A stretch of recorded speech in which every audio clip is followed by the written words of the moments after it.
أهلا. توقعات فن ودماغ طلعت صح، وفيلم أفاتار آخر مسخر هواء اتأجل زي ما قلنا بالظبط. مش حرمكم من حاجة أهو. سبق صحفي حتى قبل أشهر اليوتيوبر الأجانب، أي خدمة اعمل لايك بقى. مبدئيا كده الفيلم ده كان هينزل في أكتوبر 2025، ولكن جينا في سينما كون 2025 أعلنت بارامونت على تأجيل الفيلم لمدة 3 شهور، وبدون أي مواد بصرية طلعت. فالفيلم اتأجل لمدة 3 شهور، يعني هينزل في يناير 2026. ولكن بعد ما عرض سينما كوم بشهر تم تأجيل الفيلم لمدة 8 شهور تانية. فاحنا النهاردة جايين نقول لك ايه سبب التأجيل اللي حصل ده. أولا في 2022 بارامونت أعلنت عن التعاون مع استوديو أنيميشن اسمه فلاينج بارك. ده استوديو أسترالي متخصص بالأنيميشن من سنة 57.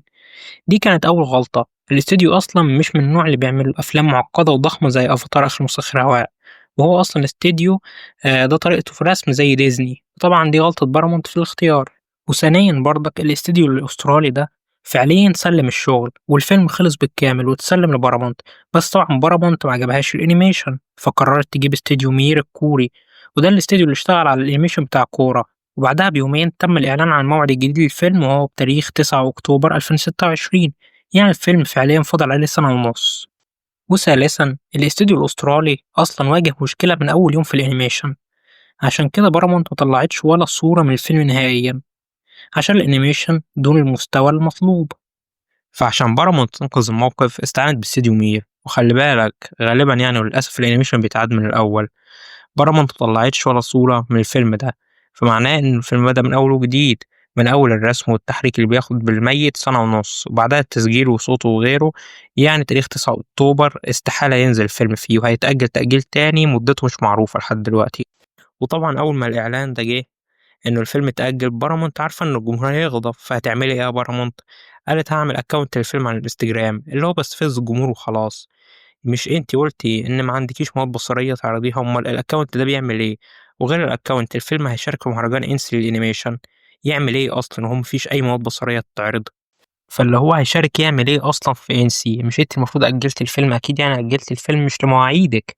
أصل لو طلع لمواعيدك بجد وعرضتي مواد بصرية في انسي، الجمهور مش هيرحم الشركة نهائيا، عشان هي شركة خنيقة أصلا والجمهور مش طايق نفسه منها. وفاكرين الثلاثية اللي بيتقال عليها من ساعة ما عملوا افاتار ستوديو؟ الثلاثية دي بنسبة كبيرة أوي اتلغت وهيكتفوا بفيلم واحد فقط، اللي هو الفيلم ده اللي هينزل لنا في أكتوبر 2026. بارامونت فجأة اكتشفت إن الأنيميشن صعب والأفلام دي بتاخد وقت كتير ومكلفة ومش عارف إيه. طب أنت ليه بدأت من البداية عشمت الناس دي كلها؟ وإحنا كان عندنا مشروع تم الإعلان عنه وهو أفاتار السبع سماوات، وبعدها في بداية شهر مايو قالوا المسلسل هينزل في إيه في 2027. وده خطأ تماما، عشان وصلت المعلومات بتقول إن المسلسل لسه ما اتكتبش أصلا، وده معناه إن هو لسه مدخلش في مرحلة الإنتاج أصلا. وبكل التخبط اللي في بارامونت ده المسلسل هيبدأ يطلع للنور في 2028 منتصف السنة كده، وهيبدأ عرض في نهاية سنة 2028 أو بداية سنة 2029. كل معلومات الحلقة دي مبنية على مصادر داخلية لينا إحنا فقط كقناة فن ودماغ، وأنا اكتشفت المصدر ده عن طريق الصدفة البحتة. بس كده دي كل المعلومات اللي عندنا في الفيديو ده النهاردة، ولو حصل أي جديد هتلاقيه في المنشورات أو في تويتر. ما تنساش لايك وسبسكرايب في فن ودماغ.